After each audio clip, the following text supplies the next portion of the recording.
Саламатсыңарбы, урматтуу бир туугандар, көрсөтүүдө ыйык жазуудан кыска жана нуска насаат. Бүгүнкү биздин темабыз Иса Машаяк аркылуу Кудайдын эрки толугу менен аткарылды. Азыр мен силерге Аян китебинен 21-бөлүм 3-аятты окуп берсем. Анан мен асманда мындай деген катуу үндү уктум. Мына, Кудайдын жыйын чатыры адамдар менен бирге. Кудай алар менен жашайт. Алар анын эли болушат.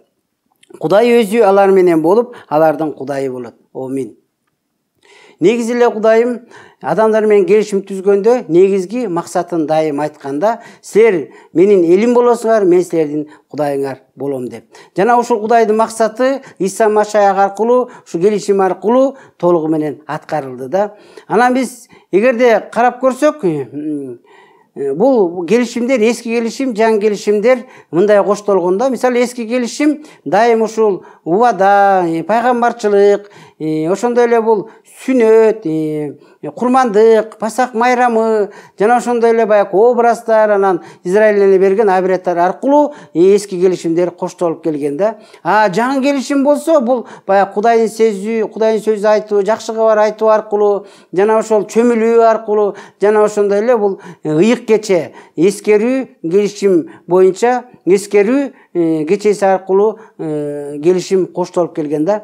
Бирок эң негизгиси биз билишибиз керек, бул эски келишимде болобу, жаңы келишимде болобу, баардык ошол адамдар бир гана Иса Машаяк аркылуу гана куткарылуу ала алган да. Анткени Иса Машаяк аркылуу гана бул келишимдердин баардыгын аткарган. Эгерде биз карап көрсөк, мына адам ба келишимин бузганда куткаруучу жөнөтөм деген Иса Машаяк аркылуу куткаруучу келди. Нух пайгамбар аркылуу келишим түзгөндө айткан, бул дүйнөнү кырбайм, топонсу каптатпайм деп. Бул келишимде аткарылып атканын биз көрүп атабыз. Ошондой эле Ибрайым пайгамбарга келишиминде айткан, сен аркылуу көп адамдар бата алат деп, бүт элдер бата алат деп. Азыр ушу Иса Машаяк аркылуу көрүп атабыз, бир гана Израиль эл эмес, бүткүл адамзат Кудайдын батасын алып, куткарылысын алып атат да. Жана ошондой эле Муса пайгамбар аркылуу келишим түзгөн, анда мыйзамды толугу менен Иса Машаяк аткарып бизге адилеттүүлүктү алып берди. Жана ошондой эле чындыгы жеткилең курмандык болуп,